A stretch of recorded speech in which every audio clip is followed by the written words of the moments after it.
Good evening. Good evening. Sorry to keep you a little bit, but we're all ready to begin now. I'm Lewis Blackwell. I'm going to be chairing this evening. I'm the Director of Strategy for the Built Environment Trust, which is the organisation that runs the Building Centre.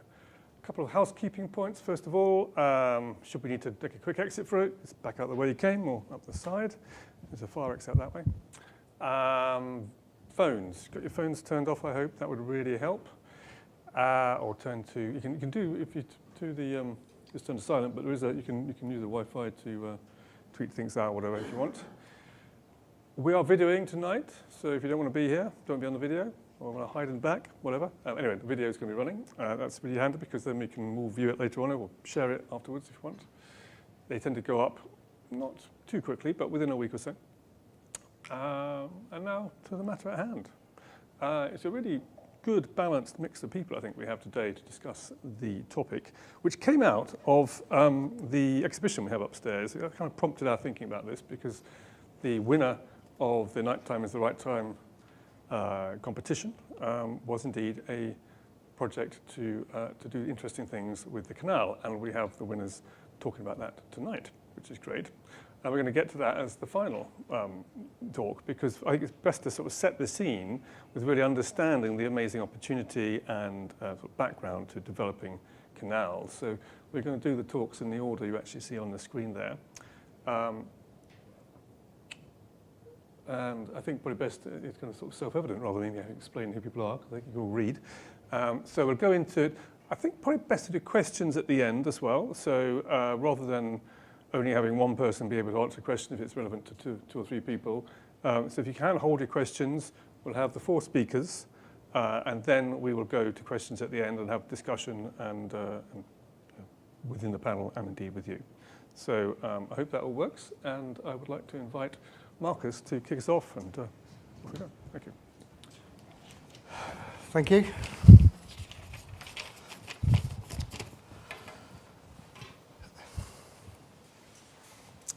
Good evening. I'm Marcus Chaloner. I'm the National Design Team Manager for the Canal River Trust. I manage a small team of landscape architects and architects at the Trust. I've worked British Waterways and the Trust for about 25 years, working on canal side developments and canal side designs. So I sort of made my career beside canals. Canal River Trust was formed in 2012 from British Waterways. We're a national inland waterway charity, and the Trust vision is to create living waterways that transform places and enrich lives. And the role of my team within this is to work on our own developments, to work with partners, and to work with third parties. The majority of land that we can influence isn't in our control. Although we have the waterways, we don't own a huge amount of land. So it's really important we influence third parties. And what we try to do is to make people recognise the value and the quality of our waterways and the subtle nuances that make our waterways really special. And make sure those qualities are protected and enhanced through what we do. So, we manage 2,000 miles of waterways nationally, extending from Kendal and Middlesbrough in the north, down through the Midlands and Wales. We look after England and Wales. Scotland have got their own organisation. And then we extend down as far as sort of Bridgewater in the southwest and then down to London in the south. We work really hard to ensure our historic network of waterways is available for people to enjoy, for all people to enjoy. In an average 2-week period, as you can see from this slide, over 4 million people come and use our waterways, which is a huge number. And the majority of those are using them for free, either walking or cycling, or just coming to sit by the water and find a place of calm. However, there are 8 million people living within 1 kilometre of our canals and waterways, and we think it's important to try and encourage even more people to recognise waterways for the fabulous places they are and come and use them on a regular basis.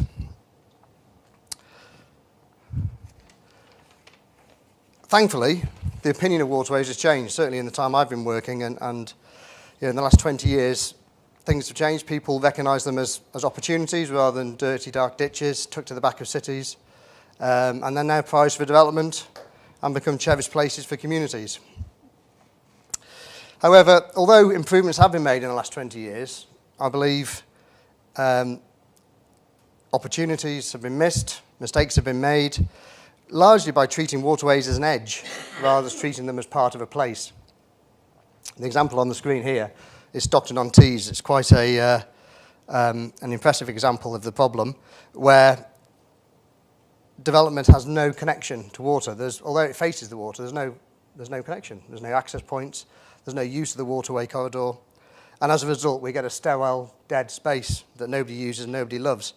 Ironically, this canal was built especially to create a centre place for this development as part of the Teesside Development Corporation. So they put the waterway in to establish centre place and identity and life, but failed to connect to it. And I think that failure to connect to it is something we can see to a greater or lesser extent in lots of schemes. But there's a better way of doing things, and the Canal River Trust promote a way of developing waterway neighbourhoods. Waterway neighbourhoods being places where we combine land and water.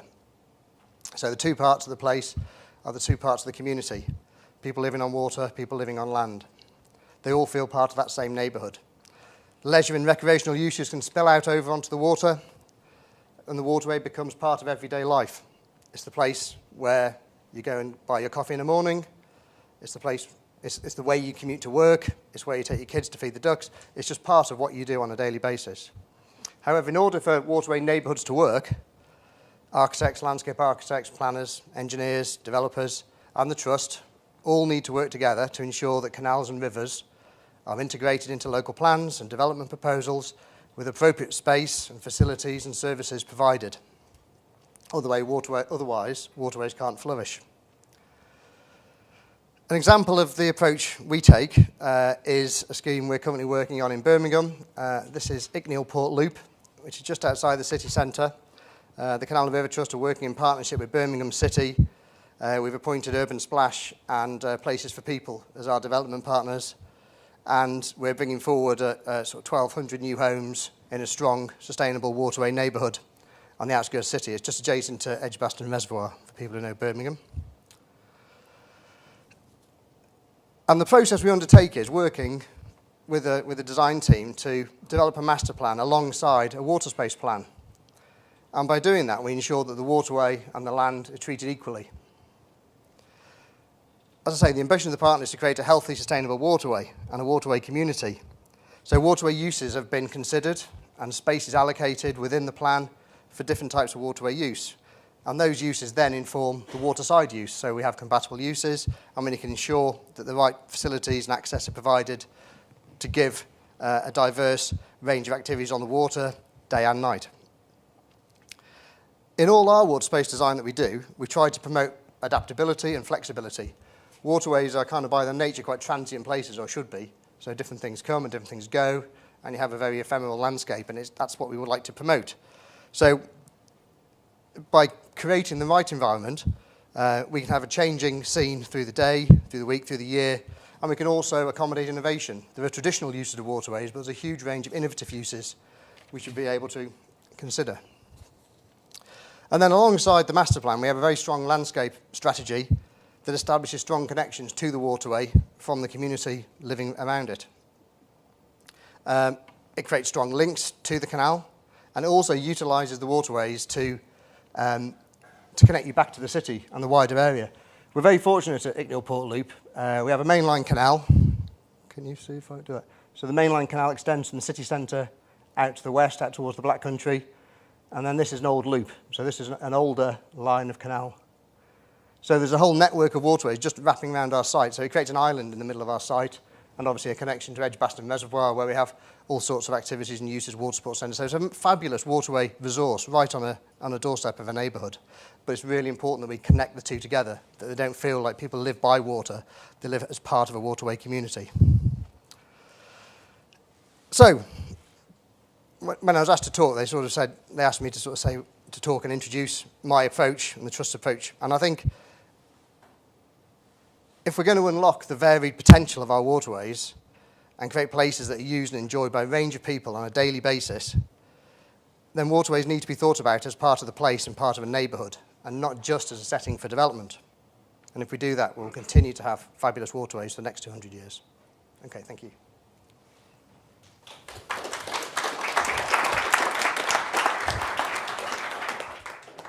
just ask you a question? I know I said questions at the end, but I just want a little extra fact out of you to put into the background to what we're looking at here.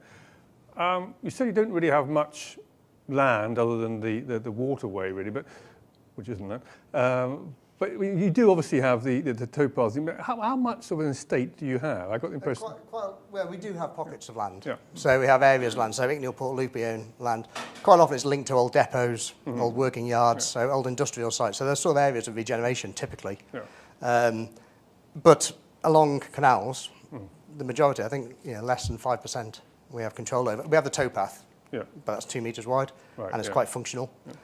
So sometimes you have some serious leverage on the development, like there, Icknield, Port Loop, but often it's just you're running through something else, and you've got to try and try and persuade them that you can add value to their scheme, either through the quality of life you're going to give the people who live there, or by making it a better scheme, and they'll be able to sell for a slightly higher price. Well, let's bring it into a real situation then with Ealing. So Henry, you're going to be telling us a bit about how you're thinking about this in a particular borough.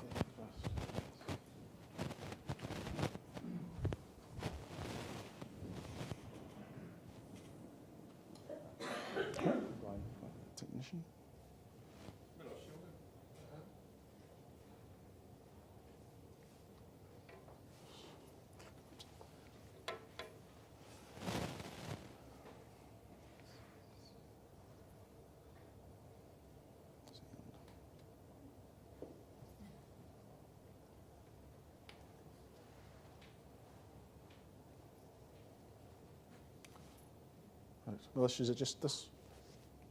Yeah. Okay, good evening everyone. My name's Henry Kennedy-Skipton. I'm Head of Regeneration at Ealing Council.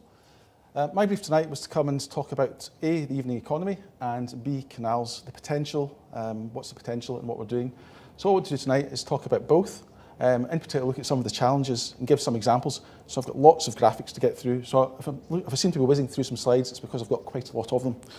So, okay. Ealing Council. Ealing is the queen of the suburbs. I don't know if people have heard that expression. It's a very attractive borough, very leafy, very attractive.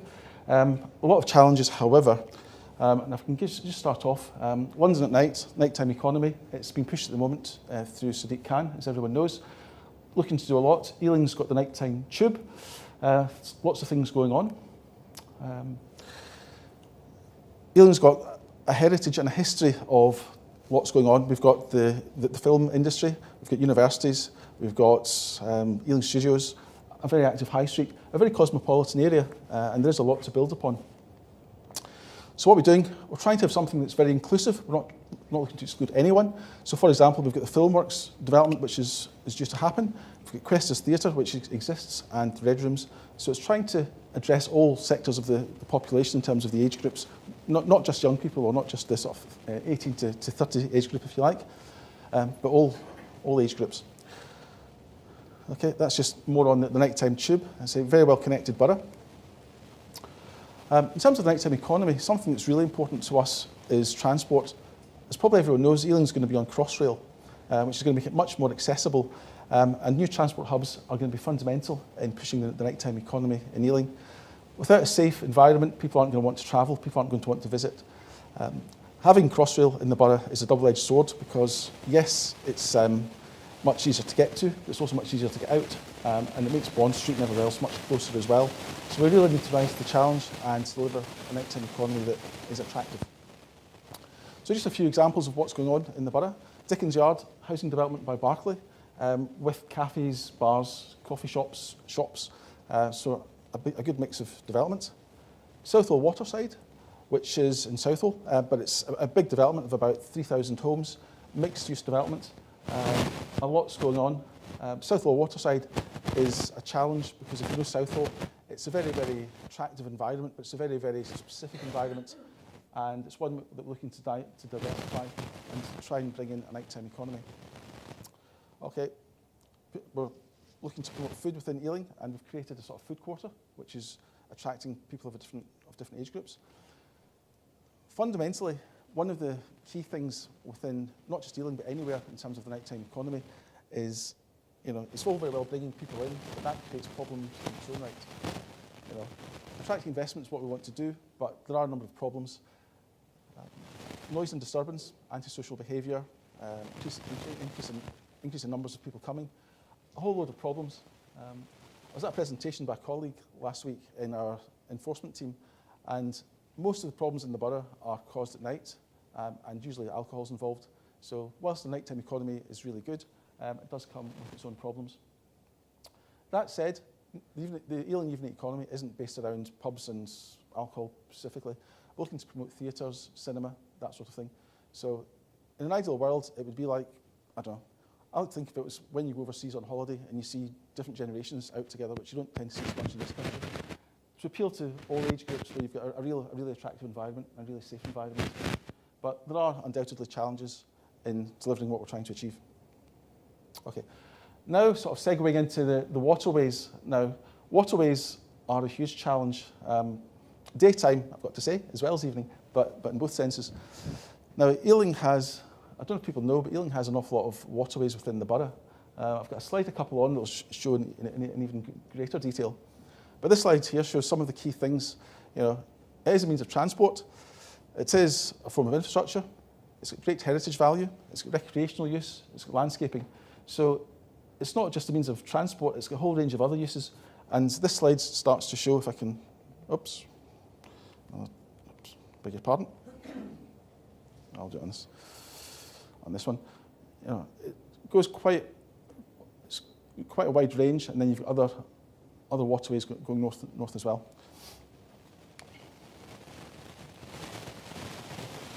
Right, just a slide here on the waterway system. A few pictures of canals being used, but also neglected canals. As Marcus was saying earlier, what's the point of having a canal if you don't use it? It is a huge asset, as people are, I wouldn't say starting to wake up to. A lot of people have been aware of it for a long time, but it is a huge asset, and it really needs to be used. The one at the bottom here is an example of it's not being used at all, not at all really. Those to a certain extent at the top. Okay, now this I would say is possibly my most interesting slide. What I've done is I've created the Grand Union Canal, which is, if I can do this without, the Grand Union Canal, which goes out of borough. The area sort of shaded lightly is the borough boundary. It goes up here, goes on, travels up to the north outside of the borough, but it basically creates a bit of an orbital going around the borough. I think of it a bit like the M25 within Ealing. It's like a bit of an orbital. Doesn't quite, you know, close the loop because it doesn't cover this area here that I'm just floating over now. But it is a kind of orbital, which should have a great use to the borough and be a huge asset. We also have the River Brent going sort of north-south, traversing it. So you can see that it is really very important and a huge potential for the borough. And I've also plotted on the circles some of the main developments that are taking place, such as Southwell Waterside, which was on an earlier slide, 3,000 homes plus mixed-use development. GSK on the former GlaxoSmithKline site, some of the smaller developments down here. Honey Monster Factory, which is a current project of mine. If you've ever eaten sugar puffs, until about 2 years ago, it's where all the sugar puffs in the country were made, but it now needs to be redeveloped, and it's on a part of the canal, a dogleg of the canal, that's really, really neglected. So there's a huge design challenge there. And up here, which is not a development in its own right, but it's OPDC and their local plan and what they're trying to achieve. Our borough is within OPDC, but it goes beyond as well. So that's a good contextual map. Okay, so what are the challenges? Well, we need to have a strategic approach. What we're trying to achieve, from the borough's point of view, things such as sense of place, healthy environment, encouraging people to be active, and a healthy sense of being are really, really important. One of the things we need to do is work closely with partners. Now, I would say that Ealing perhaps hasn't worked as closely with partners in the past as it could have done, and looking to change that. We've got the Canal River Trust here today, which I've been speaking to today. So that's one of the challenges, good partnership working. What is it we're trying to achieve? Well, from my point of view, it's three main aims: social, economic and environmental. And within that, there are other things. But they're the key headings. Create a canal economy.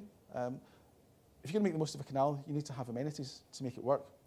And also, you need to address some of the issues in terms of creating a good environment. So, for example, land ownership can be an issue. Access can be an issue. Physical constraints. And then in terms of usage, other examples: lighting, safety, security, and ecology. So the Grand Union Canal, as I've shown earlier, it's almost like an orbital around the borough. Yes, we want to improve it and what we want to do. This slide, and apologies for the large amount of text, but really it's just reiterating what I've said already, which is we want it to help connectivity, encourage sustainable transport. I'll just float over these orange words if you want to focus in on. To promote ecology, create amenity space, resources, waterscape, these sorts of things, to try and improve it, and try and do it with resources. So we need to speak to developers and secure development that will allow us to do all of these things. Okay, and it was quite timely that I was asked to be here tonight, because it was probably a couple of weeks before that I was talking internally, and we're talking about a canal strategy for the borough. We don't have one at all. So what we're doing at the moment, we're looking at other canal strategies for examples of good practice. And here's just a couple we've come across already. We've got Leicester, or Leicestershire, we've got Edinburgh, and we've got the Canals and Rivers Trust, by way of example. So we're looking to not necessarily copy these, but what are other people doing, rather than start with a blank sheet of paper? And how can we build upon that to create something that works for Ealing? Okay, this is really just restating some of the aims that I referred to before. It's really about the social, the economic, and the environmental. I won't dwell on these given time constraints, but you can see some of the subheadings: wildlife habitats, securing funding, creating jobs, etc. Now, I've got a few slides which I'll whiz through fairly quickly. This is really showing what some of the developments that are happening on the canal, and it's really zooming in on the contextual map that I showed earlier. Now, here in Southall, you've got the Southall Waterside, which I mentioned earlier. That's it there. It's a huge development of about 45 hectares. There. We've got others here. We've got Havelock here, which I won't go into in too much detail. I won't go into in any detail. It's been developed by Catalyst, who are here tonight, so I won't steal their thunder. But it's just showing you that we've got some really big developments, and how can we make the most of it? We are working with developers to try and create something which is really, really attractive. What we want to do is open them up, and it comes back to Marcus's point about not shutting them off and not making them inaccessible. Southall Waterside, that's a closer version there. Just some key stats, number of units, a new bridge, an ecological corridor, that type of thing. Havelock Estate, which Serena's going to speak about shortly. So again, it's a large development, not as large, but a really, really important development. And the difference with this one is it's not a new development, it's a redevelopment of an estate. So there is new developments, but it's around an existing estate, and you've got the canal side there. Just another visual on that. Greenford at the north of the borough, again, trying to maximise how we develop the canal there, working with the developer. Nighttime economy, what do we want to achieve? It's really about bringing usage, enhancing the public space, attracting people, making it attractive during the day and at night. And just getting towards the end. Last real slide is this one. Really, it's about recognising that the population of Ealing is increasing significantly in the next few years. It's one of the fastest growing boroughs in London. That's really going to, that will help us create, hopefully, a really strong nighttime economy and to develop the canals. A growing economy will generate additional spend, additional investment, which will only support the case. Thank you.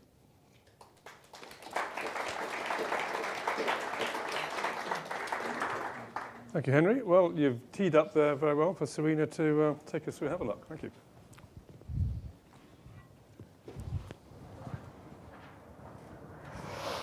Hi, good evening. My name's Serena Horgan and I work for Catalyst Housing. We're a housing association based in London and the South East, and we currently own and manage about 22,000 homes.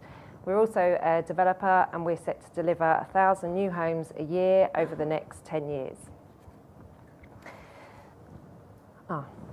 So one of the projects I manage is the regeneration of the Havelock estate in Southall, which is in the London Borough of Ealing. Southall is identified by the Mayor as an opportunity area, and Crossrail is arriving here in 2019. So back in 2014, Ealing published their OAPFs, their Opportunity Planning Framework for Southall, and they highlighted Havelock as one of their key strategic sites in the borough. And they also mentioned, as Henry's spoken earlier, the blue lines here show the canals, which identified were ideal areas of opportunity to improve the Southall area. So Havelock. Havelock was built in 1950 and 1970. The estate currently has 845 homes. Just under 60% of these are owned and managed at the moment by the London Borough of Ealing, and the remaining are leaseholders and freeholders who exercise the right to buy. However, currently, Havelock is a very inward-looking estate. It has 3 methods of construction: the Wimpy no-fines, which is failing. As you can see, it's got podium deck access. It's got lots of undercroft car parking. It's very difficult to navigate your way around Havelock.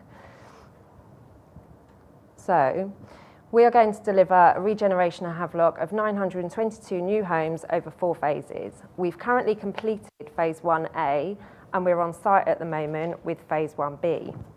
We've had some key challenges along the way. Decant has been difficult, just with the complexities that come with rehousing people. The lack of connectivity at Havelock. Currently it's got 1 road in and 1 road out, which we're working on with Ealing to make changes. We have to ensure we sweat the asset, so the private sales completely pay for the affordable homes here. And finally, it's a 10-year construction programme. So we have difficulties in keeping residents engaged when they're not necessarily moved in the first phase, how we deal with that, and so we avoid resident consultation fatigue. So trying to find new ways to keep people engaged in the process, really. This CGI shows what phase 1 will look like when it's completed.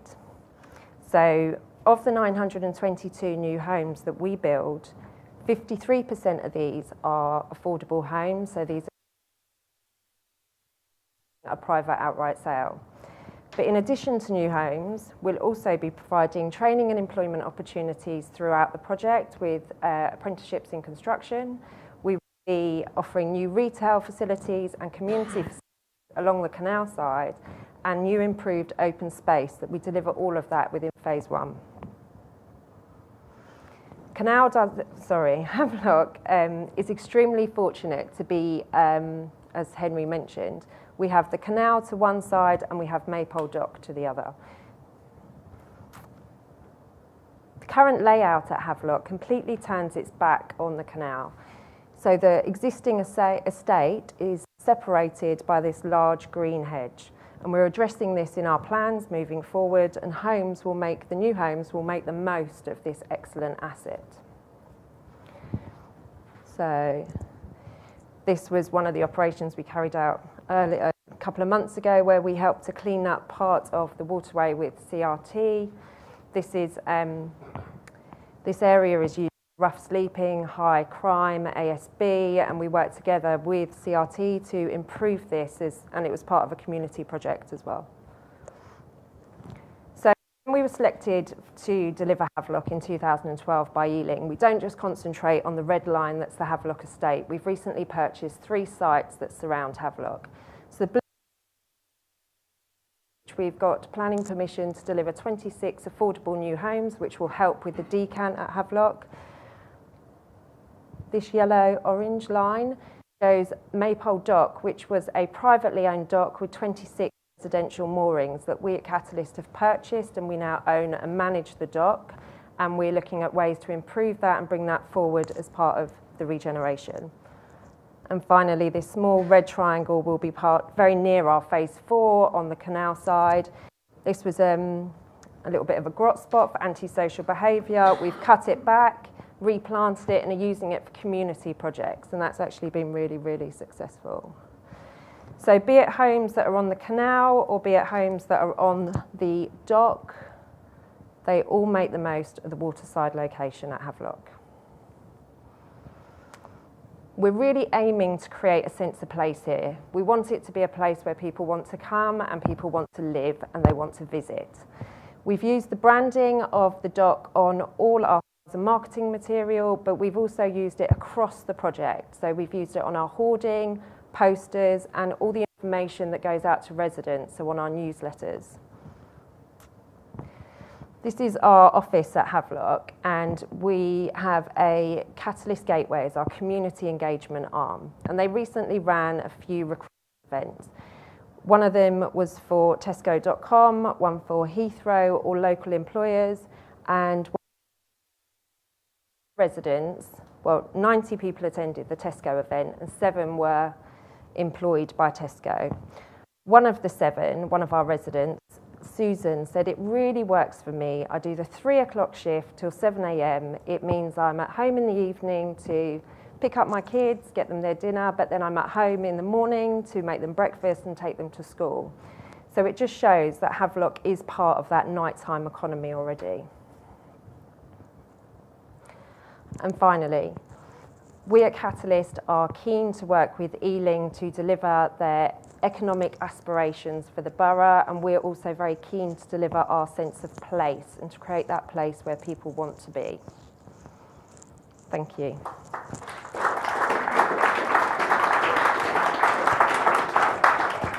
Thank you, Serena. Very interesting. It's a very real thing happening right now. And let me just step up to a slightly more, as it were, the future or the potential with Effie talking about the myKanaal project that won the competition I referred to earlier, which you can see on the board upstairs. So, Effie, please, take it away.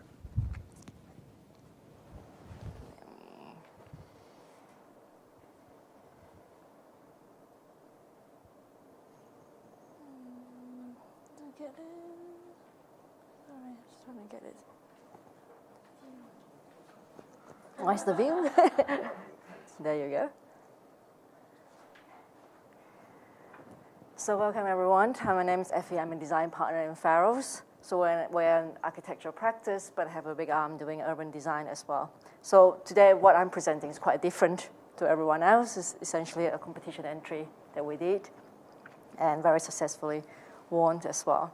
So it was a design idea competition on 24-hour city on London, and in partnership with, obviously, with Building Centre and Mayor of London. So the presentation today is mainly to speak about the process of how we put this competition entry together. Essentially, we have a group in the office called Design Development Group with the full support of the office doing competitions that are choices of the staff member, from Part 1 students all the way up to the partners, essentially. And to look into 24 hours city, what kind of trigger point we think could be interesting. And we thought market, just because our office is very close to the Church Street Market around Edgware, and it's very well loved as a market. And we like the idea of market as a starting point because it also is a gathering point. It's very much well loved for residents or visitors. You have a touristy aspect of it, but it's also just a fun place to be in, we think. So, but in terms of markets, what we normally do, what markets opening hours are, 8 o'clock in the morning to 6 p.m. Again, we're using Church Street Market as a case study. In terms of what we are proposing is how do we complete the cycle? How do we make it 24/7? And how do we complete the other hours of the operation time? We started off by looking into some precedence projects around the world, some markets. Obviously, Marrakesh markets in Morocco was what a big destination of Marrakesh itself. It's 24 hours operation, started very early in the morning. It's a huge touristy point, but it's also very much where the heart of the city is. So a lot of activities going on. We also look into markets in other countries, Australia, Canada. There are a variety of activities that are provided by markets. Some of them are probably more seasonal, more during summer. For example, they can tap into festivals, and some are more of a touristy point. And all of them present very much a fun heart to it that we want to promote, and we think can be interesting for our competition entry. So really, the brief we've given ourselves is to make it 24 hours. What can we make a 24-hour city market that sells croissant in the morning and mojitos at night? I thought that would be a fun starting point. The way we started in the office actually was to have a charrette, which is open to all staff in the office, have quite a big turnout in this particular one. So we divided the group into 3 groups, literally questioning how do we do this, where do we do this, and what do we actually propose in this market. So it's really, really interesting. We have a variety of ideas from, again, everyone within the office. And the birth of it is, essentially, there were a few stronger ideas when we end up discussing from the sketches. Two ideas really stands out, and we had to choose between the two. And we think a market should be mobile in terms of having an opportunity to move around if it needs to. Really, it comes from one of our partners who think we should have a moving market of caravans and being led by an elephant. Why not? That would be fun. And also I wanted to tap into, but again, at the same time, from a more serious note, we have an amazing network of waterways. What can we tap into it? And so we decided that market should float. It will be something that we can look into. We have a huge network of canals. We have the Thames River, obviously, but we also have canals, and we're very close to Paddington, and also there are canals around there. Sort of, because we were doing this as a competition, the idea competitions, there is also a time constraint to it, obviously. We're very practical in that sense as well. And finding a case study is quite close to the office was practical, but also London has such a rich network of waterways. What can we do to bring more of a placemaking ideas into it, but also what can we propose to bring a sense of fun into this market, essentially. So our research led us to think that obviously some towpaths are better loved than the others. For example, the Granary Square in King's Cross, very well curated, very much loved. And obviously, the other one on the right-hand side of the slide is underneath the Westway, part of the Grand Union Canal. Not that it wasn't so much loved, but it was seen as a communal route. People don't really stay very much on it. Again, but at the same time, canals are always very well loved. In the summer, in a nice day, people get around to it, exactly like what Marcus said earlier as well. People get around to it to feed the dogs. It's part of the life of Londoners. And also we think, again, we really are strong promoters of injecting a sense of fun into it. There's a sense of whimsy we can bring to floating shops. The Ardian Barge, for example, a floating salon. What can we do to do it? To promote the sense of love. So we thought, let's tap into the potential of the placemaking. Exactly, again, like Marcus said, the sort of blurring the edge between the water and the towpath and the opportunities with that. We look into a variety of ideas. It can be between some flexible ideas and how can we get everyone to be more involved as well. Obviously, some of them will be more long-term fixture, like the lighting fixtures to it. But it can also be a public art space. There's a lot of variety facilities that we can promote. It can be a branding of a place, light installations, which is a bit more temporary, neon signage, which become identifications of the site, street painting, creative wayfinding. Really, we can have different variety of activities, but to activate the canalway. How do we reclaim the leftover spaces and make them safer? So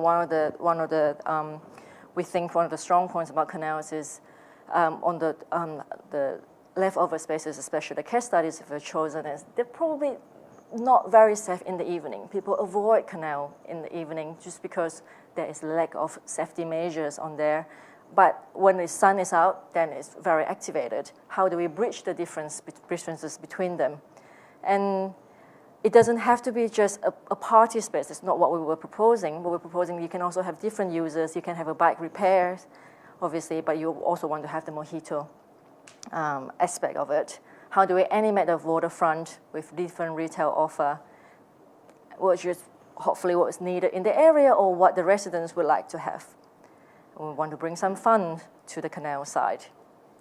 So really, something that came out from the charrette as well, which is supposed to be very popular, is we like this floating idea, we like this flexibility to it, and we thought designing an app would be a great way to go for it. So it would be an Uber for a floating market, really. So we've designed some interface. We haven't gone that far with the entire design yet. It was really just an idea that we put together, and we would like this app to be working both ways. So it's for the shoppers as well as the traders, so people to know there is a market close to you. At the same time, you can probably vote to see what programs, what kind of facilities would you like to have in the app. Or also for the traders, obviously, there is congestion issues on the current waterways, and what kind of moorings available at that time, and whether this should be a meanwhile use, should it be a short-term users, or could it be more seasonal in the summers, for example, there are all sort of possibilities. So these are some of the interface we thought, show us what's happening, where exactly it's happening, and we can probably vote on where it should be, for how long, and obviously it needs to work with all the developments around the area as well. And we understand there will be complications that come with it, really. Actually, so I'm also putting in some of the process. So when we were designing these competitions, which is quite a fun exercise, really, and we were doing the color scheme, we looked into some Wes Anderson ideas, and we liked the whimsical side of it. And then we realized that our scheme looks a bit like a Sainsbury idea that was really not intentional.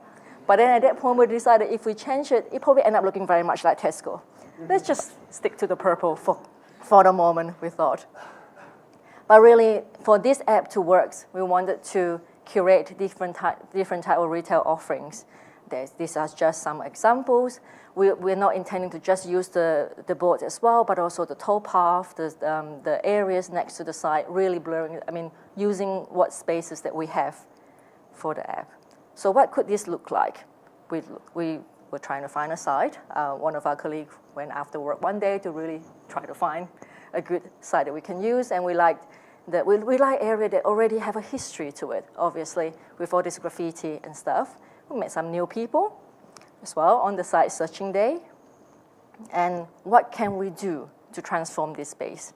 We thought this site could be interesting. It has the weather shelter components in there. Obviously, it's canal. You have it's quite far from residential area. So this is as good as it is as a case studies, and this is what we propose it could look like. Essentially, you have a bike repair shops, you can have a barber shop, and it's very much within a lifestyle of what we can promote. And we don't think it just needs, it doesn't have to be just a nighttime activity, it can also be daytime. And there will be, obviously a lot more work we can do, but we're very excited and passionate about this idea, essentially. Where will this work? Anywhere, really. It doesn't have to be London. We think there are a lot of possibilities. This is one of our, we're very fortunate to have won the competitions. We came first place in these competitions, and this is one of the articles in the Evening Standards.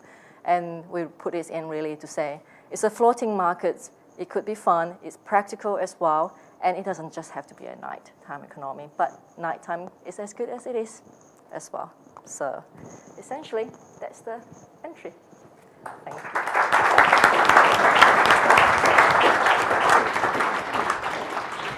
Thank you very much. Could I invite the four speakers to sit up here on our podium, and we'll have some discussion. I'll ask a few questions, and then please we'll have your questions as well. But first of all, I just want to bounce straight across there from Effie's outlining of the myKanaal proposal, or winning proposal, and ask Marcus maybe to come back, because clearly, what are the practicalities, what are the challenges and opportunities do you see for that in terms of all what you're trying to do with the trust? How feasible would it be to bring something like that about? I don't think really that will stop it. It sort of fits very comfortably with the tradition of waterway use. You would have had people trading, moving coal around, selling it to little canal cottages. So this is something that's always happened. Traders always plied their trade on canal boats. You see them around the network now.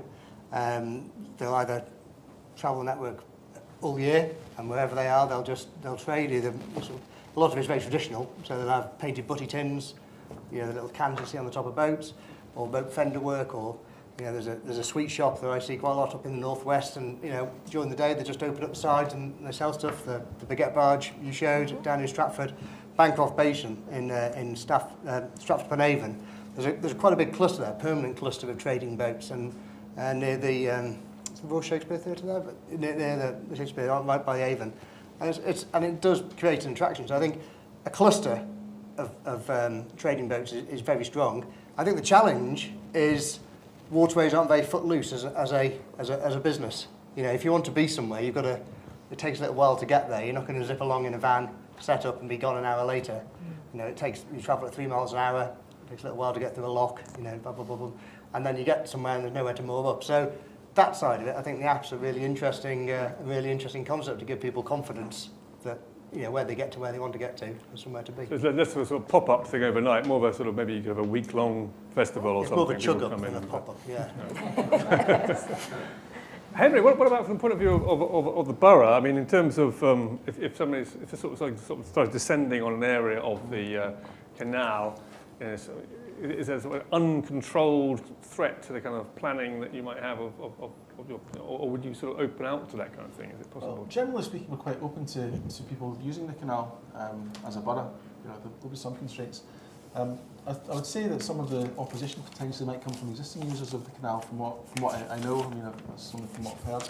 But as a borough, we're keen to promote. And as I said when I was speaking, the canal in Ealing, if anything, it's underutilised. So we want to bring life to it. It's really kind of bringing you in with a real project there, and obviously it's mostly about providing some much needed housing and improvement of the existing housing.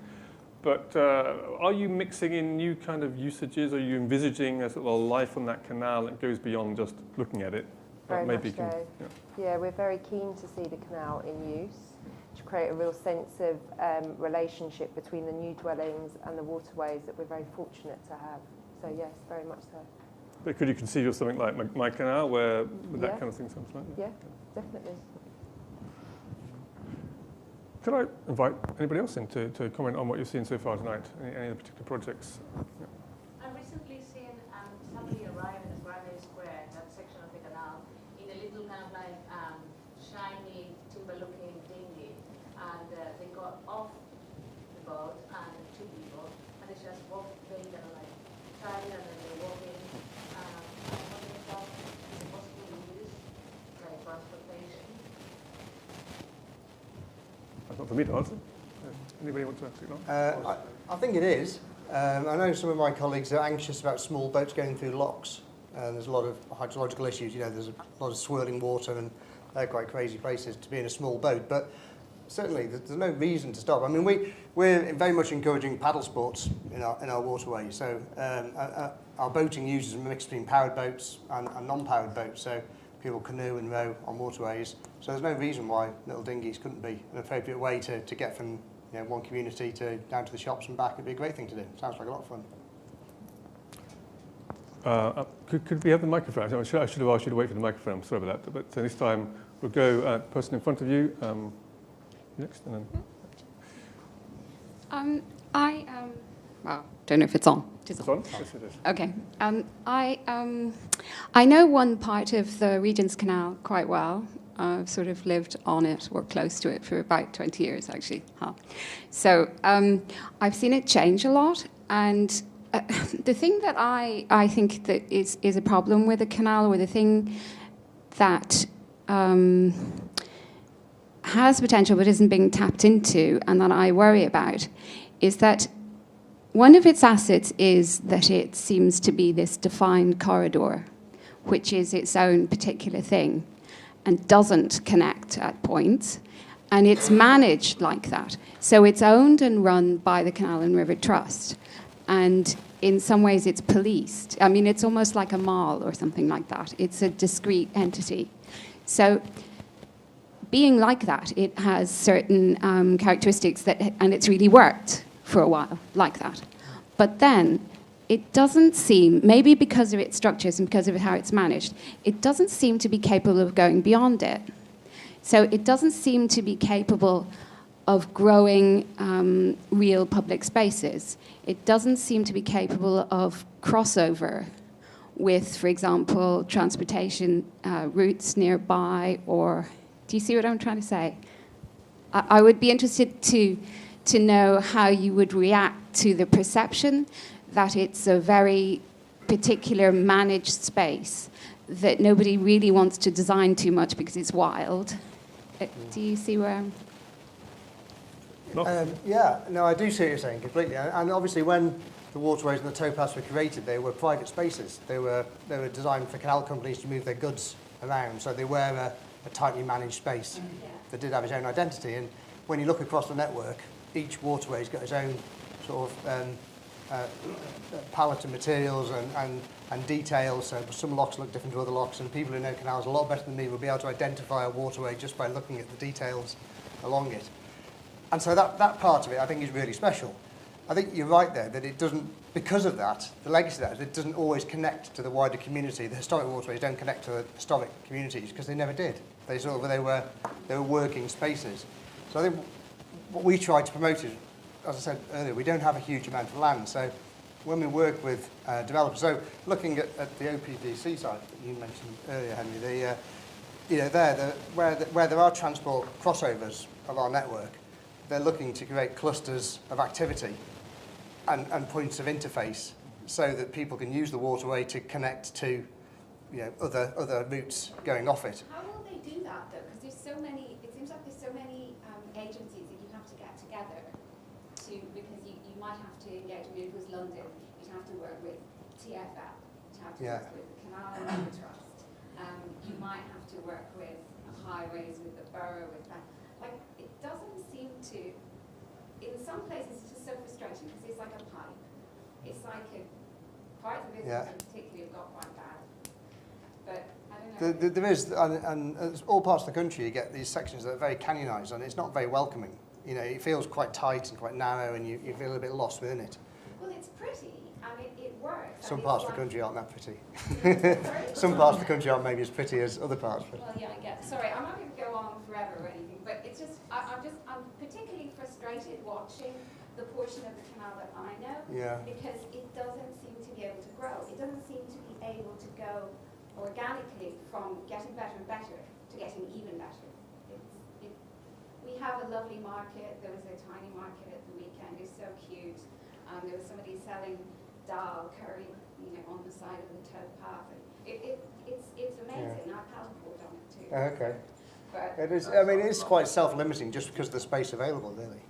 I mean, that's one of the challenges. Certainly coming in from a local authority point of view, I mean, how you're fully aware of these problems, all these different things that have to connect up when you're planning. I mean, how do you work on those challenges with other bodies and connect the canal in? It's difficult, as Marcus says. I mean, canals were established in a certain way for a purpose that doesn't necessarily fit with other forms of transport.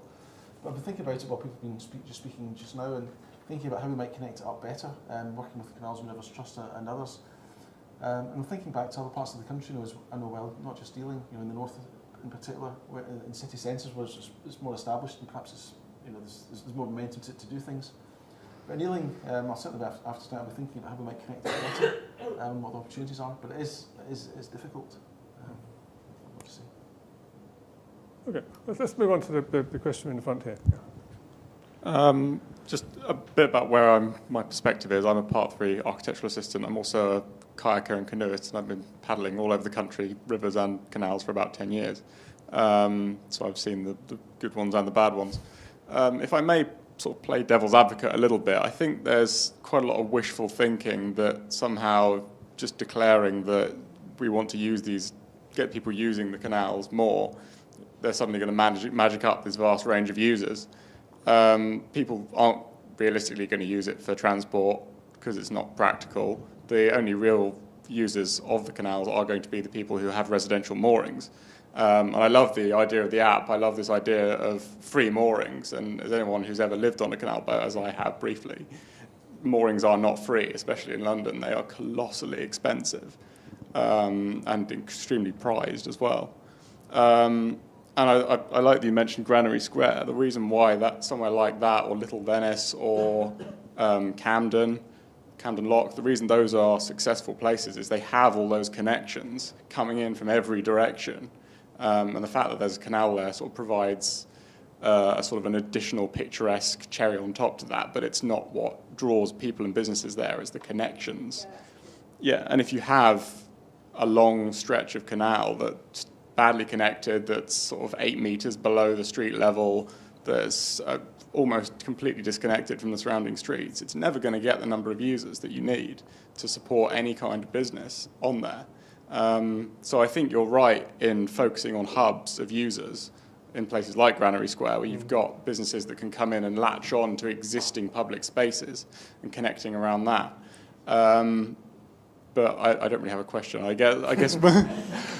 Do you think we can progress mainly by focusing just on small businesses latching onto existing public spaces, rather than trying to inject businesses or life unrealistically into large stretches of cut-off canal. It's never really going to happen. I think you're right. There's a real problem where canals aren't connected properly to the streets around them, and you know, King's Cross was an awful bit of canal, and it's only really now it's been peeled. You know, the levels have been peeled back and it's been properly connected. That somewhere like Granary Square is flourishing. You know, if it was in a deep cutting, it wouldn't work. So things have to be done. People do use waterways if you encourage them. I mean, paddlers. I mean, we've just opened the Desmond Canoe Trail, which is a trans-Pennine trail across from Liverpool to Leeds, and it's getting a lot of use, a lot of community use, encouraging a lot of people to live by waterways. It's amazing. I mentioned the amount of people who live near a canal, but so few people actually use it or are aware it's there. And in some of the areas where we have the most people living, we have the lowest usage. It's a funny puzzle for us to deal with. In terms of encouraging people to set up trading boats and the way we tend to approach it is to establish an environment and facilities to enable someone to moor and trade, and almost tender the opportunity, or advertise the opportunity and encourage people to come forward with business ideas. You're right, it is a problem. The limited moorings in popular areas is a problem. So, is there more that can be done in terms of encouraging people to set up businesses on boats, in terms of reducing rates, reducing mooring fees, making it more accessible and cheaper to do? Possibly. It's not really my side of the business. I wouldn't like to speak out of turn, but yeah, I think in certain areas there probably are. I mean, it has to be market driven. You know, if there's a huge amount of appetite for an area, then prices will go up, and if it's an area that's a little bit more pioneering, I'm sure we're more sympathetic to pioneering industry. Well, you're in the position to, like, let's say the myKanaal proposal there under the Westway. It's going to take something to really make that happen, kickstart it, encourage people to get going. Are you in the position to actually sort of, okay, we're going to put some free moorings in here, we're going to offer some... I think what we can do as architects on architectural practices, we collaborate with people like this panel from very, very early on before a project is being conceived. And I think there's a lot of opportunities and a lot of experience that we can bring on board. I mean, as a practice, we do a lot of mixed-use residential, for example, but there's inherently always a creative proposal in there as well when developing project brief with the client. For example, developments normally need to have a section 106 to it, and developers and clients are very open to suggestions or what can we do. And I think having early conversations is so much we can bring to the table. And yes, obviously we can't propose this to be everywhere. What we are trying to do within the practice for this project is to understand from different users' point of view, what can we actually tap into? Would be an area, what do the boat traders really want? And there are a lot of things that we don't fully understand yet, but to identify the opportunities, and I believe there's a lot that we can contribute, even just from an architect's point of view, and working from very early on. Any questions? Well, why not go to the person right next to you there? Hi. There's been a lot of talk this evening about regeneration of canals. I'm interested in whether new canals are being built or new connections between canals are being built. And if not, why not? That's a really interesting question. Well, is that they're not being... Canals are being restored at the moment fairly incrementally, often by trusts and charities who are doing a little bit at a time. The Canal River Trust support a range of canal restorations. As part of the Millennium celebrations, we managed to reopen the Rochdale Canal and Huddersfield Narrow Canal in the north. We've done a lot of work looking at the Bedford-Milton-Keynes link, which would connect waterways, and a Cotswold Canal link, which would connect waterways. But I think the reason it's not happening is they're hugely expensive. And demonstrating the benefit is really difficult. And quite often the places where waterways are needed are sensitive places. It's just a challenge. I think it is an economic issue. And for the Trust, we've got 2,000 miles of waterway that we work really hard to make money to plough back into maintaining that network. And extending the network just sort of extends the burden on our resources a little bit. But we're always keen, especially to restore waterways that have gone before, and we always protect them through planning. So if there's a derelict waterway within an area, we'd always seek to protect it so it can be restored in the future. So there's always it could be restored opportunity. As a borough, we're trying to sort of encourage reuse of canals, and one of the projects that I referred to earlier, it's not the main canal, but it's a spur of it that's been neglected for a long time. I think perhaps even filled in at the end. It's a huge site which has got potential for development. It's going to be redeveloped, and it's win-win because the developer knows that having a development around the canal just adds value because that's people are attracted to it. So that's one that will work in Ealing. It would be, absolutely so exciting in West London if you could connect that loop through Shepherd's Bush down to that's what I'd like to do, but I've not got my head quite right how it's going to happen yet. We'll start digging soon. Okay, let's have another question. Hands up.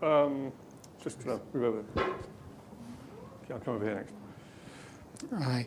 One of the things that seems to be happening along the canals in London and elsewhere is that you are getting these quite large residential developments being put up alongside the canals. If you look along the Regent's Canal, for instance, you've got the towpath on the north side and then the south side, and on sometimes on the north side as well, it's just being developed with these individual residential developments. They're private developments, and they're not offering anything back to the canal in terms of public space. And surely there must be a huge opportunity here for people like housing associations, people like the boroughs, councils, to actually get together and enforce and work together to give public space back in these developments to make them much more accessible, because otherwise they're just going to become dead private spaces. Okay.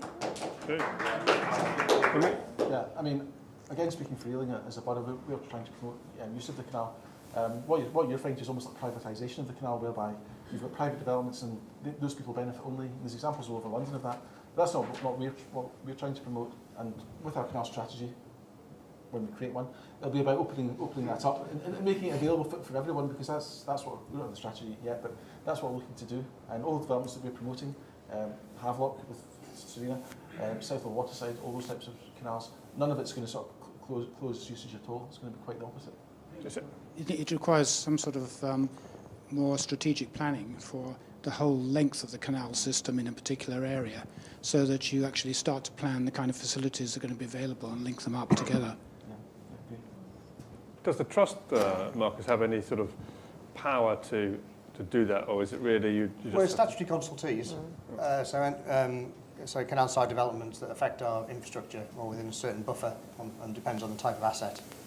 We're statutory consultees upon, so we can then comment on impacts it may have on our network and the character of our waterway corridors.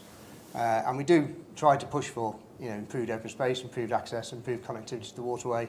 And then we would also push for where there is improved access to the waterway. We'll try and seek some financial support to maintain the waterway and look after the towpath. So,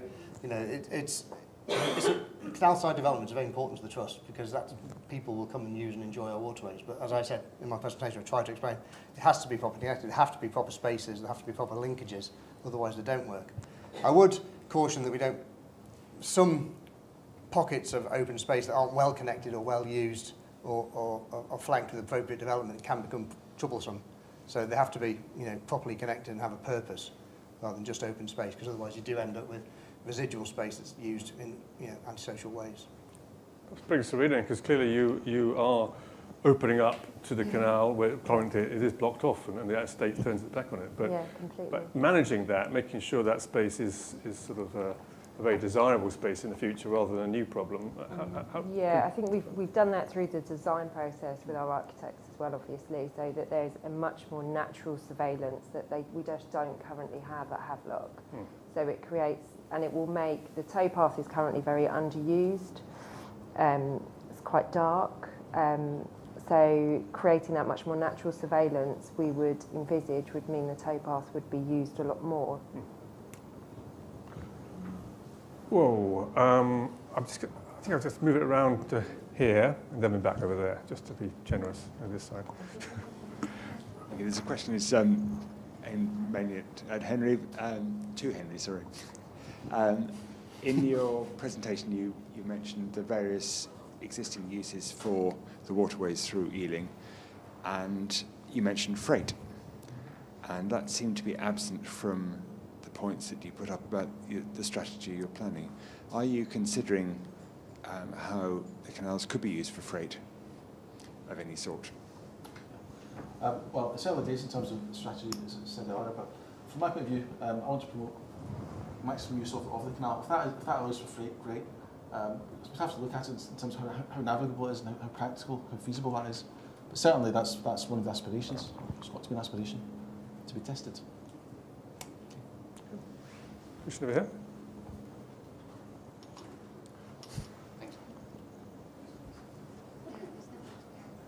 Hello. Right, sorry. I was just going to ask if you could explain why the Waterways Board was disbanded and the trust was set up, because from my point of view, actually sailing, canaling around the place, we seem to have nice posh signage all over the place, but actually the general maintenance of the canals is poor, and seems to be getting worse. Okay. In regards to promoting the canal, I think you should be more looking at people living on the canal and not forcing them to move on with very restrictive mooring times. And I think to promote markets and the rest, then boroughs should be looking at putting in power points, water points for the markets to survive and probably to stay there for a couple of days, because without, the washout facilities, without toilets or power, it's not going to occur. You've got to encourage the people that use the waterway as a means of transport, as a living source of a road, should we say, to stop it at Ealing and use that facility. Whereas you're just opening up a corridor, it would appear, and you don't want people to stop there. Thank you. A question? Question is well. Yeah, the question I would like is. I'll have a go at the bit about why we became a charity. Yeah. I think the government didn't really want to pay any more money for it. That's basically it. You might be onto something there. Yeah. There's, Quangos weren't very fashionable at the time, and I think we were just keen to become more of an organisation that dealt closer with the people who enjoy our network. We, as British Waterways, as a public organisation, we're always seen as the man. We were always the person who said no. And what we try to do now is go out and work closely with canal adoption schemes. We've got waterway partnerships, and it's more of a bottom-up approach to how we manage our waterways. So the ideas and the planning isn't just driven by officers at the Trust, it's also driven by the people who use our waterways. So that kind of more holistic approach to our waterways is something I've really enjoyed. So I've been with British Waterways 25 years ago and gone all the way through to the end of British Waterways and now the Trust. And I'm sorry to hear it's not on the face that you're dealing with. We're not maintaining it properly, and that's not on. We do work really hard with a lot of waterways. We haven't got enough people. I think that's probably true. But I do see a difference in the way we think about our waterways and the way I hear my colleagues talking about our waterways. A lot more passion. So rather than just sort of being, our engineers might have been the people who say, well, you can't do that because we've never done that. They're a little bit more adaptable and.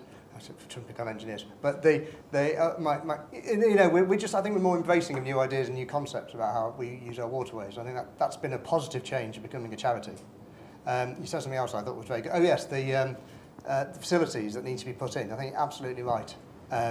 So the scheme I mentioned at Port Loop in Birmingham, as part of the water space strategy, there will be areas where there are hookup points, water points, services, the right sort of facilities for certain types of use. We're looking at residential moorings there because we can.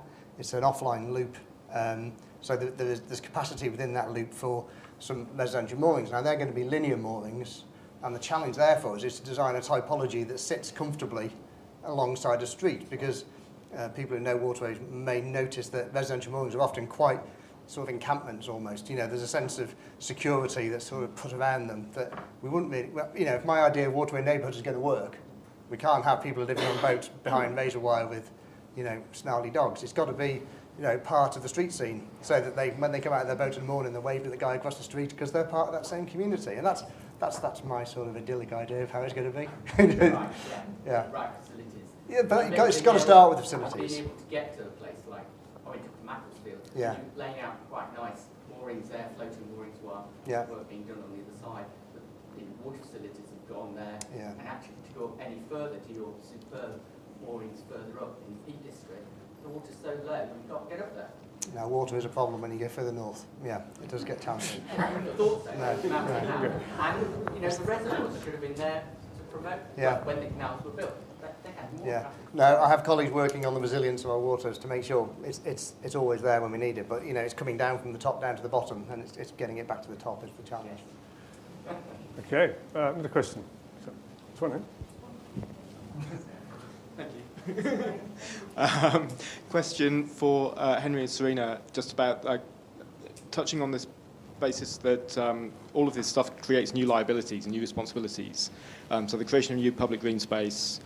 I'm intrigued at the fact that you've bought the residential moorings on the arm. The dock. Yeah, and so kind of what's going to happen with those spaces in the longer term? So you talk about designing them, but actually who's going to manage them? Who's going to own them? Is the council willing to take on responsibilities for those things? Are Catalysts willing to take on the long-term responsibility for the management of those moorings? What's your plans for that? And what's the kind of engagement of the community in that? Yeah. So with regard to the open space at Havelock, we will maintain it for the duration of the development. And then through the Section 106 contributions, Ealing are adopting the open space and it will become part of Ealing's portfolio. But while we're still under construction there, that's up to me, well, a team of people kindly to look after it for us. With regard to Maypole Dock, we purchased that a few years ago, and our intention is we have a portfolio of commercial assets as a business, and that's within that portfolio, and that will be retained as a dock. So we're keeping the moorings, we're investing in it, we're hoping to upgrade it at the moment. So as far as we're concerned, that's a great asset to Havelock, so we have no other intention for it. Would that be commercially driven, those docks, as the demand for space? Will they be for community persons or just for those who can afford it? Well, we purchased the dock with 26 residential moorings on there, and those moorings are still there, and those same people on their boats are still there. Yeah. Yeah, it's currently occupied. We bought it as an occupied dock. Yes, it is part of our commercial portfolio, but it becomes part of the regeneration, but we have no plans to make any changes to that at the moment. I like the idea of multiple shifts, so that you've got a hub that during the morning is doing one thing, the afternoon something else, and then something else. But that implies that the boats move, so to speak, or could imply that you have a different shift of boats coming in. But since we're talking about the night time, are canal boats allowed to travel overnight? I don't think we were. And would that have a big implication on other infrastructure, like lights and things? Do you need canal lights as well as street lights? That's the question. Thank you. Yes. Well, Marcus, you want to come back on that one? It's yours. Oh, okay. I don't think canal boats can move at night. No, they don't typically move at night. I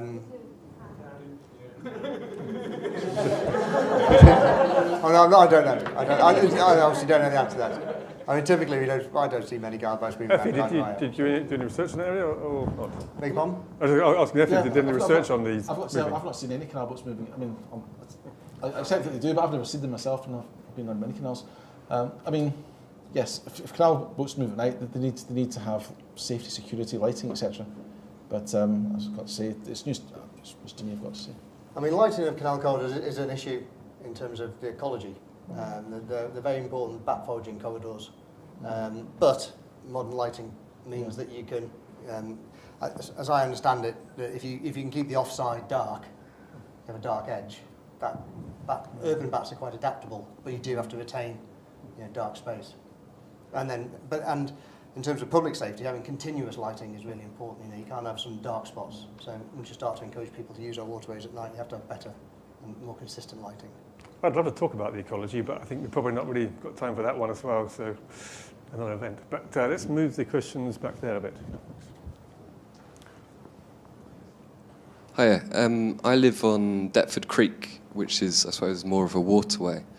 And we're not lucky enough to have the 2-metre towpath, which would connect residential boats or barges along that stretch of water. I'm just wondering if there's any kind of way, with the kind of inevitable development along that stretch of water, using a lot of the old historical buildings which are now being made into luxury apartments, etc., with no access to the water. If the residents can be kind of ensured that access to the water in the coming years with the development going on, whether that can be ensured or whether it is all going to become privatised, that stretch of water won't be livable anymore. I mean, I don't know Deptford Creek, I'm afraid. Is it so? So it's like it's a river that comes down from Lewisham and goes out into the Thames. And is the issue you're saying where the boats will be able to use it in the future? Yeah, because you won't have any access into it. We're lucky enough to live there still because we're underneath the DLR. Right. So like you can't actually build anywhere near it. Yeah. So we've got a community going on there, but then there's other people and other boats which have been forced to go because they don't have any access because the buildings have been bought up. Yeah. And they've all become privatised. So, you know, is that just going to end? Do you know that? I don't know. It's not, I don't think it's under our. I don't think it's one of our waterways. I don't think so. No. No. So I don't know. Is the honest answer. Who manages the water space? Is it Port of London? Actually, I thought because you were Canals. Did you say the Environment Agency? Yeah. Environment. Is it the Environment Agency? Yeah. So I mean, the Environment Agency might. You're off the hook. Yeah, thank you. But I mean, well, if it was one of our waterways, I can speak. I mean, I'd like to think. Anything similar where you don't have a towpath? Yeah, so we typically have a towpath on one side of the canal. So on the offside there isn't, and then what we would look to do there is to maybe put a walkway through that was a pontoon or something similar that would enable access. If you go along the Grand Union out towards Old Oak and Park Royal, there's some offside moorings there. They've got some very clever ways of accessing their sites with little ferries and things. So that where there's a will, there's a way. But I don't know what the legislation is for that water space. Well, I mean, there's a precedent. But you have to plan a long time in advance. The Thames Riverside Walk through Battersea and Wandsworth. Yeah. Over several decades, it's converted from being warehouses to housing. But before it became housing, councils put in rules so that with any change of ownership, you had to include for a long time, there were lots of 100-yard lengths of Riverside Walk that didn't connect to anything. And then a couple of decades later, I used to cycle commute all the way along it. Right. But it's a very slow process. Yeah. Quite clearly, if the land is already owned on Deptford Creek, the opportunity has been lost. You need a far-sighted council who notices that they've got a river. Yeah, and people do love to get access to it. So at Deptford Creek, is the existing development that comes down right to the edge of it? Or is it? Yeah. You see, and is that likely to be converted rather than? The old dock. Yeah. It's the old shipbuilding. Yeah, so if that's going to be converted, then there's still ways of putting boardwalks around the front of it, but it could be a fantastic riverside walk that animates retail units along the front. But if it's all residential, that sort of creates some tensions. But it sounds feasible, isn't it? As you say, it's just extending that route along the river. It sounds like a good idea. Okay, let's go through my question, quick. Can I just come in there? Yeah, I was going to say, I work for Ealing Council. I'm not a planner, but it sounds like an opportunity for supplementary planning guidance or something, so that the walkways are protected from any development that happens. The environment on that, the way that the Environment Agency controlled that in terms of park development was through the flood effects consent regulations. So you have to have their permission to do anything with the distance back the wall, and they use that as leverage on the development. So a lot of it was actually controlled by the Environment Agency rather than the planners. Yeah. The developer would still deal with the legal stretch of park. And does it serve a purpose for the Environment Agency? Well, as this gentleman said here, I mean, I know the bit from Waterloo down past Tower Bridge, and exactly the same process happened there. Yeah. So I remember going there in the early 80s and we couldn't get past Gabriel's Wharf without running out of towpath. Now you can walk pretty much all the way down to St Saviour's Dock, but it takes decades doing it. I just wanted to answer a little observation. I've worked on dozens of canal and river and waterfront developments over the last 25, 30 years. And I don't really see the problem primarily with the private residential, but certainly the big ones. They're seeing such value in opening up the spaces adjacent to the. I can't remember working on one where they weren't taking advantage. I worked on the Brentford waterside scheme we were showing there, and it was absolutely core to the design principles of the development that the canal was integral with the public realm design. I'm interested in the other observation that people are backing onto the canal to doing individual plot developments and you're unable to do much with them. Mm. You can understand someone's got a back garden, they go, well, happy days for me. But certainly the bigger developers that we've been working with, they've been taking every opportunity to... We still see lots of schemes where the ground floor might be a parking deck, and yeah, it's not all inspiring stuff. Okay, great, work to the back. Hi there. I was going to make a cheeky comment that maybe Marcus should think about employing Effie. I say that with sort of slight context that last night I was having dinner on the Onion Barge. Oh, right. So I know some of their business plan. I know some of the people that trade on the river and the canal. And the informality of that trading is something that needs to be really understood beyond a kind of basic level of planning. When I say about planning as in strategy. But I think that your observations, Effie, are very acute about how that works, and actually an app kind of environment is very sensible. But you do need to make built environment changes as well. Where do these things happen? Those kind of sites need to be identified and worked with, because they're beyond the residential boat mooring community. There is quite a flourishing, moving, transient community that is not just residential but also trading. So it's not really a question, but a suggestion that these things do need to be added into the mix and thought of quite sensibly, because it does make a big contribution. It hasn't really been mentioned. Another question next to you, right next to you. Probably more of an observation, really, but I was glad to hear the comment from the other side of the room that actually not all of these developments are negative. I work for Greystar, and we're the developer for the GSK site, which was put up on Henry's presentation earlier on. And actually the attraction of that site for us and for what we're planning to do there was the fact that the Grand Union Canal runs through that. At the moment, it is fenced off on the offside, completely down the towpath, because it was the previous office and industrial use had no regard for its proximity to the water, really, which seems bizarre when you walk around it. And what we want to do is open that up, really improve the landscaping, not just to the towpath side, but to the north side as well. Put a new pedestrian bridge across to join the two things up, and we've been working with colleagues of yours, Marcus, very well on that. But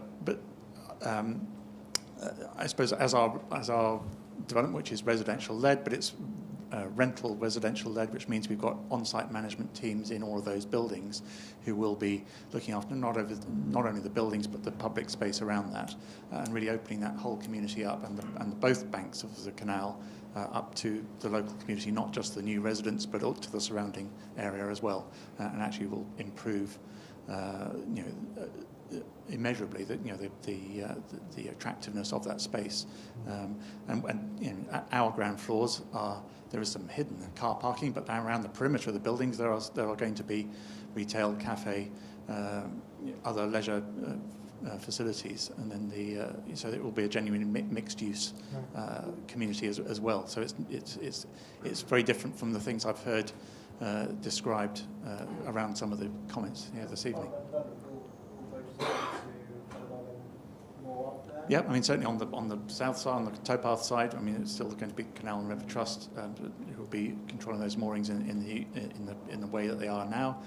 Because we're opening up the north bank of the canal, we're going to be introducing some new moorings, and some of those probably will be commercial moorings, because we want to introduce some of these some space which we know that some of these commercial uses can come and use on a rolling basis. But there probably some of them will be residential as well, and actually having the new development there will probably, we hope, allow for additional moorings to be put on a bit further either side of our development, because there will be enough of a critical mass to support that as well. Good, very good. You've had a question, so you can have it if nobody else wants. Are there any more questions? Any more questions? You've had a question. You haven't really had a question. You mumbled a bit, but so you have your question now. Okay, over there. And then we'll have the second questions. And then we'll finish.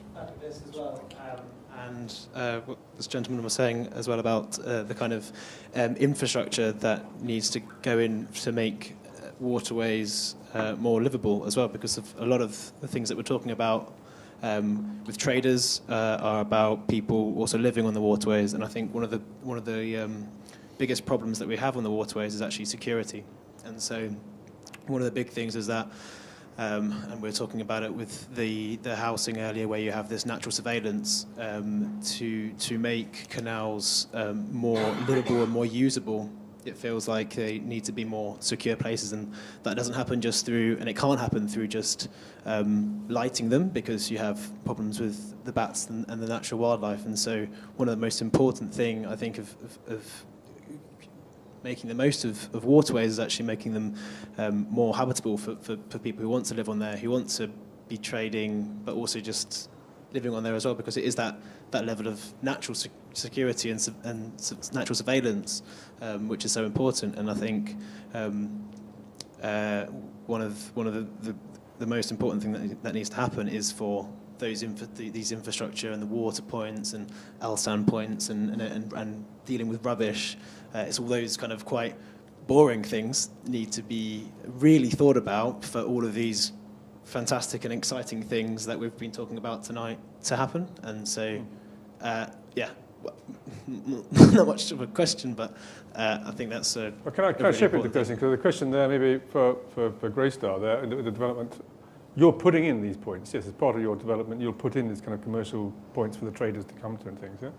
Yes, I mean, on the non-main towpath side, we're obviously introducing a walkway along that side at the moment. There's a chain link fence, quite a high one, that comes right to the water's edge.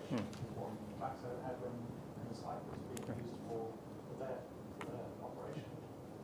I'd be interested to see if Ealing and CRT are doing for new water points, new LSAN points, new waste facilities along the canal, and within these new developments, whether there's potential to have those facilities being put into these developments. I mean, I don't know or not, but there's scope. It's something we can look at, yes. And if we do, I mean, when we do a water-based strategy, which sounds like we should be doing, I think that's one of the layers of information we need to put in, and we need to plot what's a reasonable distance between water points, what's a reasonable distance between refuse points, where you can take waste on and off. As I said earlier, where can you go to the shops? All these things you have to fit into a waterway strategy, whether it's regional or very local. And we would do that. And you're right, without those facilities, not only do we not get people coming to stay, but the people who do come to stay end up putting piles of logs and things on the towpath, which then creates clutter and people get grumpy about that. There has to be the right infrastructure in place to let people live in a way that enables other people to go about the other activities they want to do. Okay, we've got two comeback questions. No, just the one. Well, just one there about workspaces, because nobody has really talked about workspaces along the canal, and obviously residential developments do contribute, but there's lots of money to be made out of residential in London, so there's no problem getting them along the canal in London anyway. At one time, there was a lot of workspace, so the canals were maybe, well, they were, in a way, they were more diverse, maybe a little bit less. But now that doesn't seem to happen.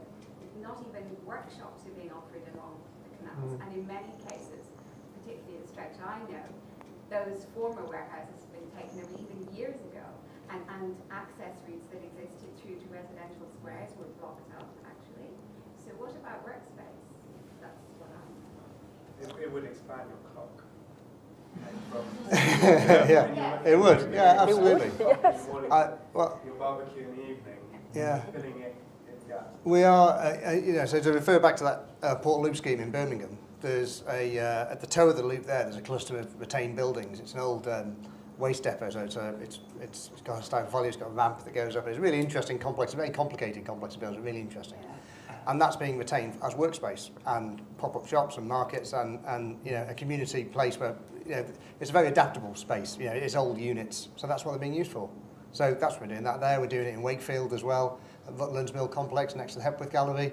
They're putting in workspace. Sounds like it. Yeah, it sounds like it. Yeah. Yeah, I think you're touching on a bigger issue about London property prices and all the rest of it. Up at Hale, we've built some large barges there that are workspaces, floating workspaces. Yeah. Can we have the final question here? Oh, I'm sorry, this person hasn't had a question over here. Look at your question, finally. This one here. Teasing you out here. Sorry. Myself Farrells from Farrells. I was also involved in the myKanaal idea, and I guess this is more of a question or an announcement to the audience in a way, because I think there's been some valuable comments and insights, and this gentleman here raised the issue that, you know, we're proposing something that maybe doesn't have the footfall for it. And I think because of the way we present this idea and this sort of, we've tried to make it as engaging as possible, but I think it misleads people into thinking we're trying to prefabricate something where there's already a lot of goodness happening. And I feel like there's a lot of people in this room who live on boats, who've known people who live on boats, and we're actually dead set on kind of making this happen. And if you have more insights for us, like, we don't know, but we want to know more, and we want to, you know, have all these insights and take them forward. So do come speak to us. And you know, it's about bringing convenience and delight where there's already a lot, but just making it easier to access. So. Very good. Yeah. Finally, your question, or your second question.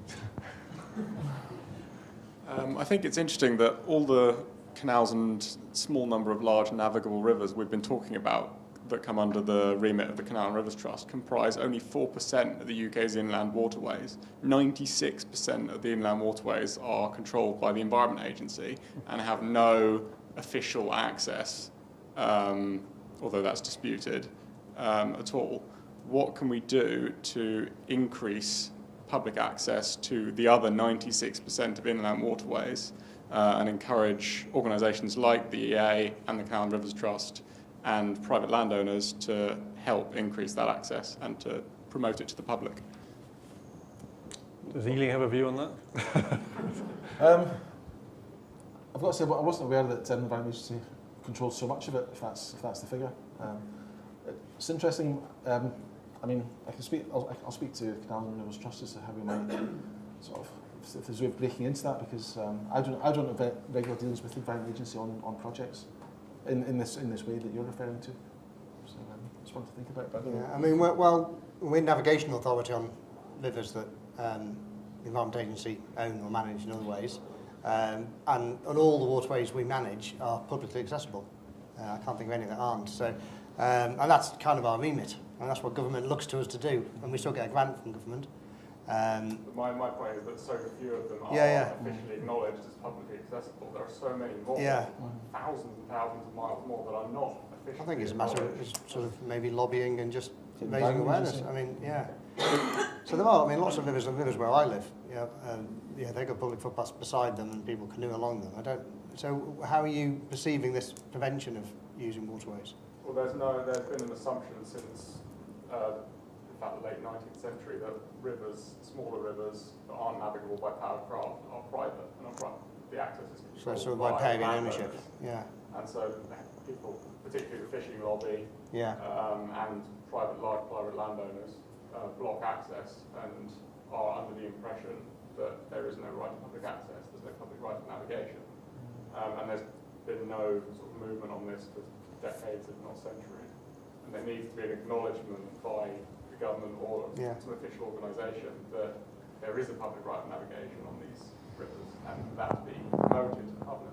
Yeah, it sounds like a public right of way sort of issue, doesn't it? I mean, you get 100,000 people. Sorry? That's why the canals are so great. Yeah. And nice and level and easily accessed, and lots of people live in it. Perhaps it's time for a petition on that one. You know, 100,000, we get a debate in Parliament, all that kind of stuff. I think it's probably time to call an end, otherwise we'll be drifting off. But thank you very much for coming and taking part in this. Many of you have asked questions. It's been very good. So let's say a big thank you to our panellists, to our presenters. Thank you.